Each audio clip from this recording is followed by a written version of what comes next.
在近几年，很多我们在课本上曾经了解到的知名人物一个个死去，让网友直呼见证了历史。而在这些死去的人中，就有被称作中国人老朋友的美国政治家基辛格。他在度过100岁诞辰之后安然离开人世。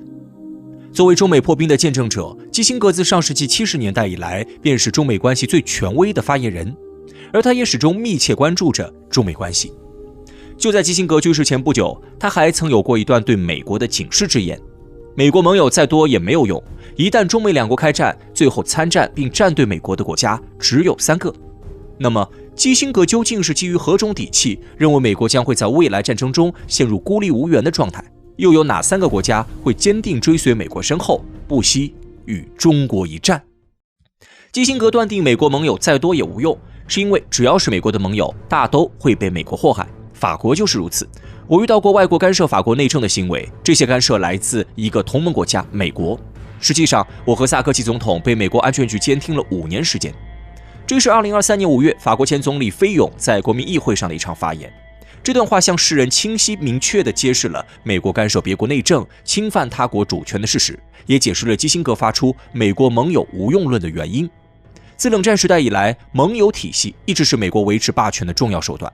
自诩西方世界领头羊、世界灯塔的美国人，妄图在控制世界的同时，也将身边的盟友牢牢掌控在手心。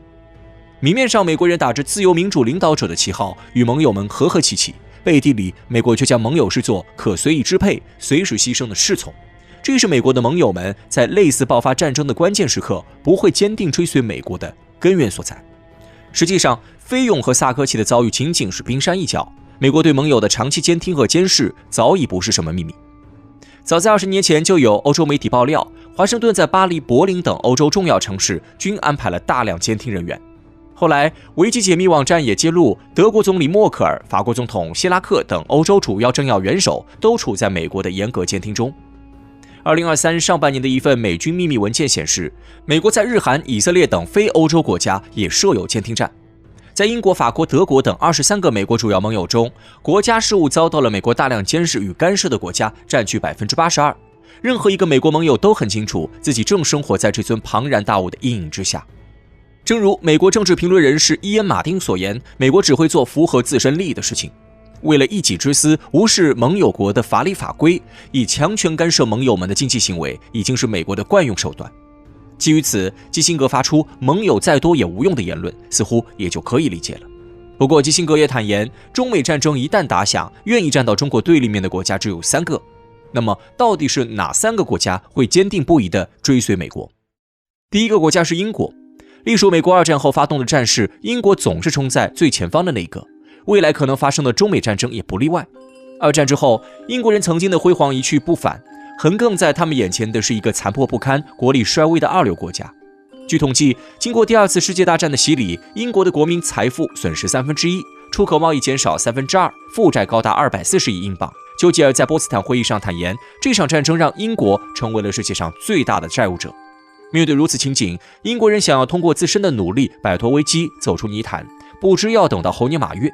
而同样深受战争戕害的欧洲各国，显然无法充当英国的救世主。英国人只能抛弃以往的荣光和尊严，向美国低下高贵的头颅。与此同时，2战后国力空前强盛、野心勃勃想要建立霸权的美国人，也早已盯上了欧洲这块肥肉，妄图趁着欧洲经济不景气的大好时机，向其疯狂输出资本。而英国就是美国染指欧洲的一块敲门砖。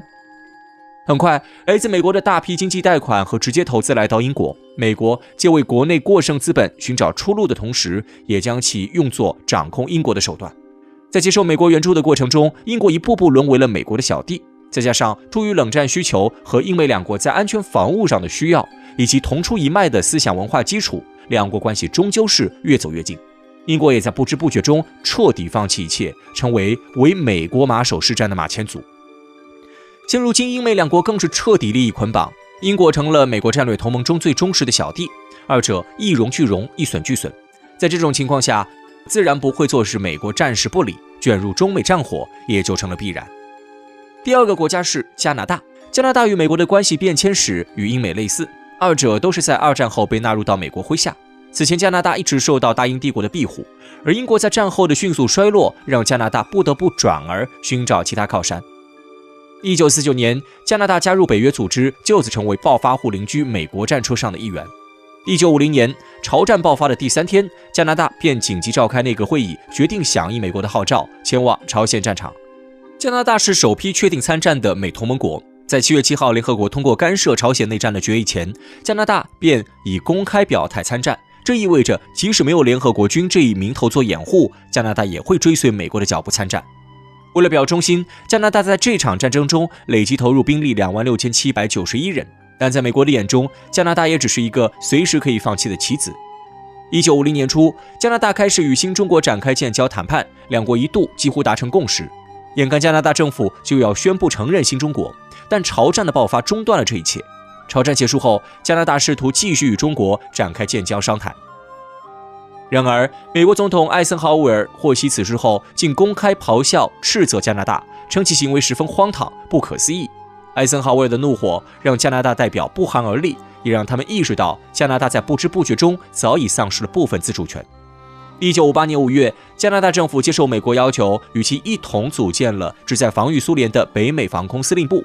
该组织的任务是监视侦测一切可能威胁北美的飞机、导弹，统一领导和指挥北美领空的防卫工作。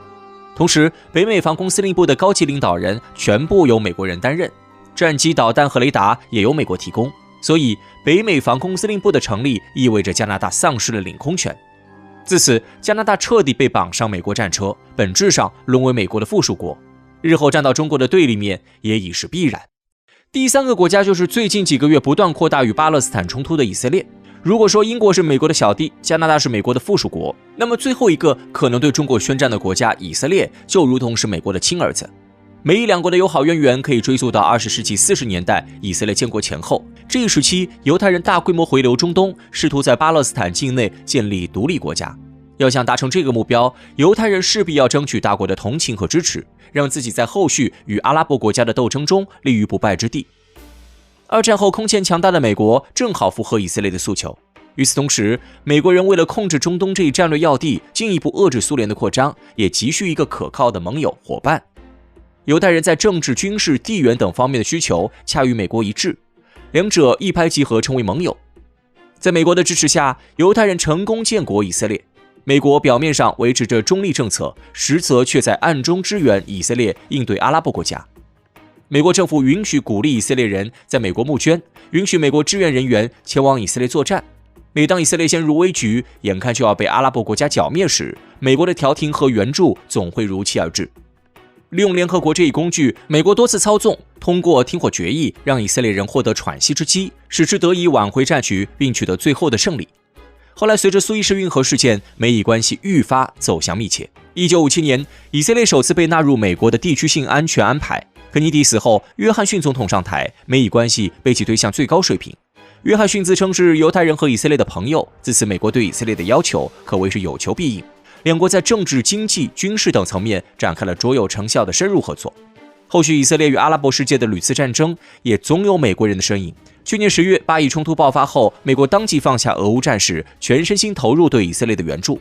美国对以色列的关照俨然早已超过了一般盟国之间的关系。在这种情况下，一旦美国发生战事，以色列自然也不会置身事外。基辛格临终前的发言清晰地点明了美国霸权主义当前面临的困境。基于霸权建立的军事同盟根本靠不住，更何况美国从没有把西方各国视作真正的盟友。尽管英国、加拿大、以色列会坚定追随在美国身后，但正所谓得道者多助，失道者寡助，美国不得人心，被全世界孤立的下场早已注定。一旦中美爆发战争，英以加三国抛弃美国也只是时间问题。